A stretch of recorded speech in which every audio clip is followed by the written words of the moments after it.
Buenos días, Dios les bendiga nuevamente en Amanecer con Dios. Hoy seguimos en nuestra serie Los 12 Apóstoles.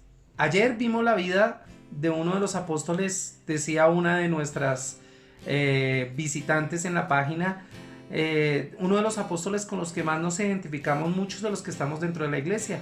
Pero nos vamos a dar cuenta que también hay otros apóstoles con los cuales nosotros también nos podemos identificar.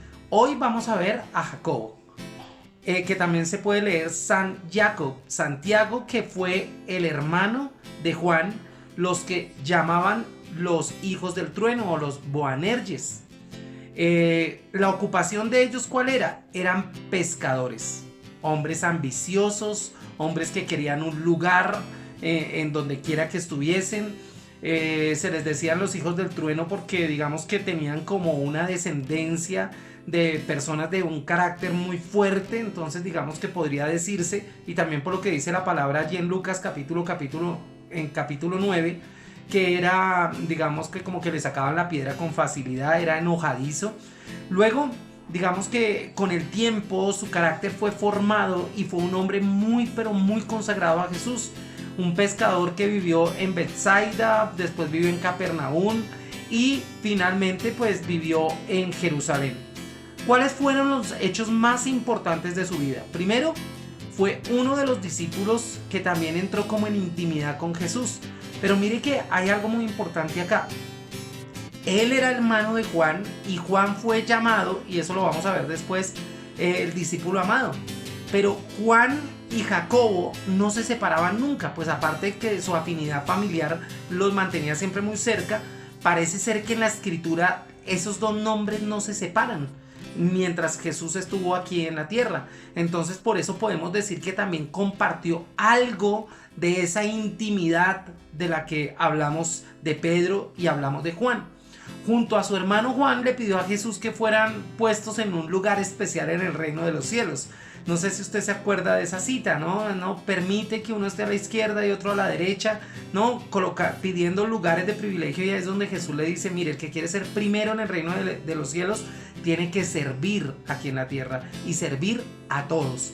Quisieron ellos, porque también lo hizo su hermano, pero Jacobo en particular quiso que cayera fuego del cielo sobre una aldea samaritana. Recuerden que los samaritanos y los judíos tenían un problema ahí de convivencia serio, y entonces aquí Jacobo le pide a Jesús que caiga fuego sobre ellos.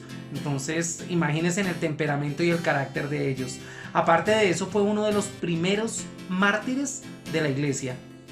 Hay algo común entre la mayoría de los discípulos de los 12 apóstoles, y es que todos mueren de una manera trágica, de una manera muy particular. Todos se vuelven mártires por predicar el evangelio.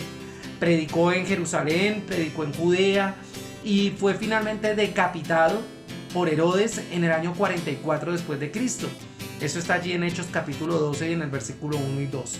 Su nombre nunca, ya lo decía, aparece desligado de su hermano Juan. Ellos eran un dúo inseparable. Además que Dios siempre ha estado de acuerdo con que las personas no estén solas, no anden solas en el ministerio ni en ningún ejercicio de fe. Siempre los ha enviado de dos en dos, siempre los ha enviado por parejas para que se levante el uno cuando cae el otro, bueno, etc. Aparte de eso, fue un hombre lleno de coraje y tenía un espíritu de perdón particular. Un hombre sin envidia, viviendo a la sombra de Juan, y digamos que nunca pretendió pasar por encima de él. Un hombre de una fe extraordinaria, y fue el primero de los 12 en convertirse en mártir. Pero ¿qué le dijo Jesús a Jacobo en particular? Junto a su hermano Juan, Jesús los llamó los hijos del trueno. Pero mire que aquí los llamaba así por su temperamento, por lo que era el padre de ellos, pero también los llamaba como en una situación particular de fe, ¿no? Y ya lo vamos a ver. Le dijo que sería pescador de hombres, al igual que a Pedro.